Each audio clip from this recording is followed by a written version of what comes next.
I'll never slow up, no I don't take I got no love for the fakeness. If you wanna play tough and wanna hate this, I'll always show up and make a statement. I'd like to talk today about the chronic illnesses and different things that happen to physically that happen to prisoners, especially long time incarceration. But before I do, if you're new, subscribe, hit that like. People don't realize the things that, as far as health-wise, that prisoners go through. They think they're all buff and in shape and living good. It's not true, especially for those it's done a lot of time, you know. Blood pressure changes. This is because of diet and stuff, you know. Stress.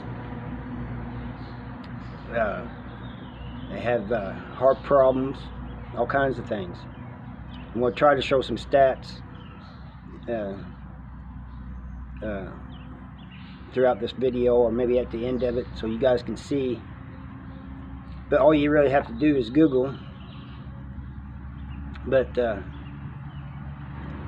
diets are high in sodium, you know, in the chow hall, if you eat it, you know.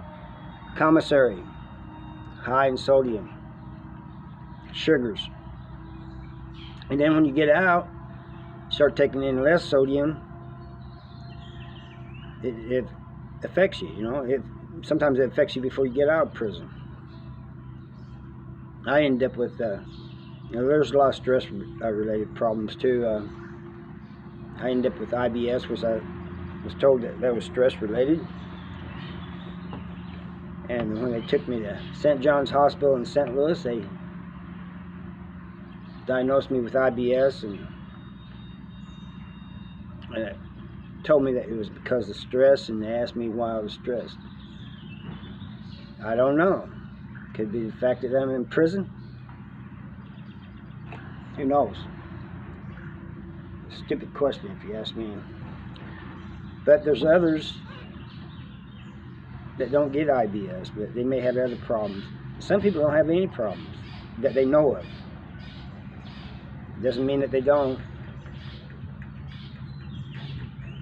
But my health problems really got worse when I got out. By a year after I got out, I got this job, construction,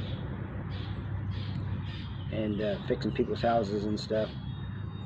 And by a year into it, I mean, I liked the job, and I liked my boss. He was cool as hell.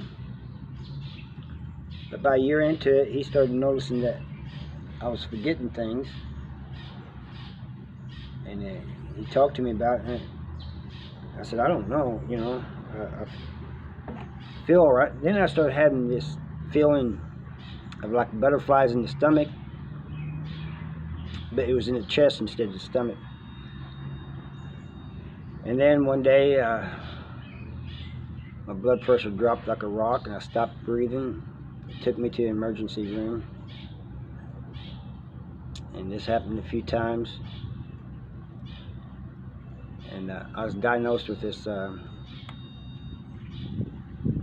lung disease that I didn't even know I had, but I'm not even sure if I'm saying the name right. It's like sclerosis or something like that. And but I contribute that to my smoking. So I'm not blaming the prison on that, but they said that the other problems came with a change in diet, a sudden change in diet. And so they asked me questions about that, and so I told them about being in prison. And one of them said, you know, I kind of figured that. He said, you ain't the only one that's been in here that we've dealt with that long-term incarceration. You guys getting all that sodium when you get out. He said it'd almost be better that you kept up the high sodium diet. But he said it should get better, and it has gotten some better, but I still have problems, but nothing like I was. But when it really bothers me is on hot, humid days. If I'm active on hot, humid days outside, then there's a good chance that I could end up in the hospital, you know. So I got to watch out. It's humid today, but it's rainy and it's cool, so it ain't too bad. But I just want to make people aware of this. And also, like where we sleep and stuff, they ain't the healthiest things, but you know, it's prison. You know, it is what it is. I know that's what some of you are going to say, but I'm not complaining. I'm just letting you guys know the facts. This one thing I read said that people incarcerated are 10 times more likely to have health problems, chronic health problems, than those who have never been incarcerated.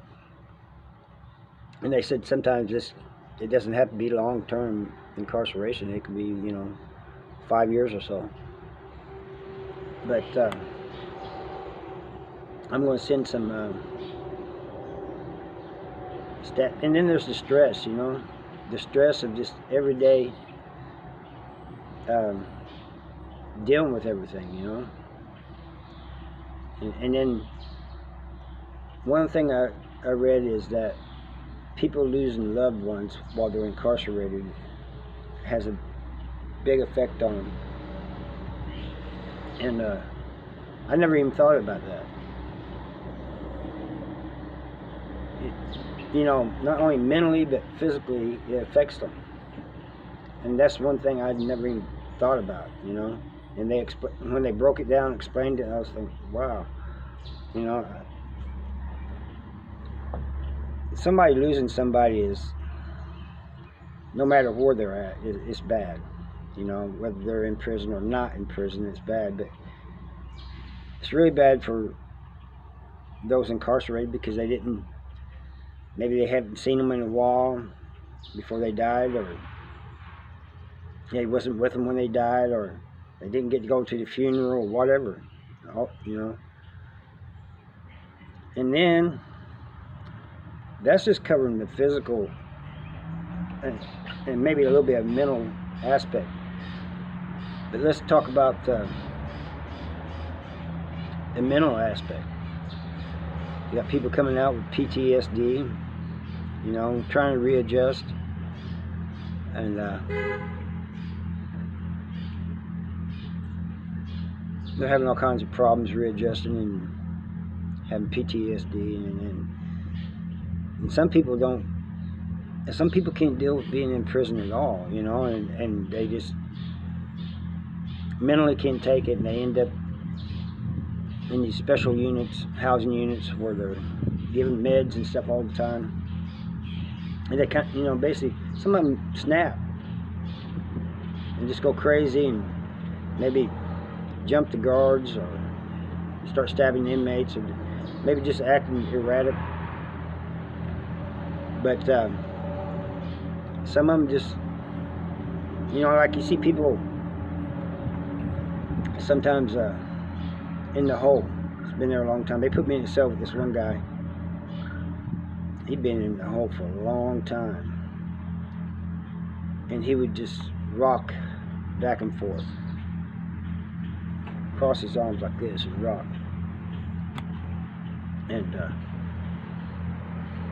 he would talk to you, and I could understand what he was saying, but I couldn't understand what he was saying. You know, what he was saying didn't make sense. And so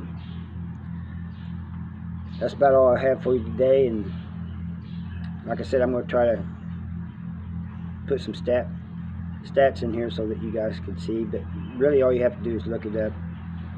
Thank you for watching, and hit that subscribe. Talk to you all later.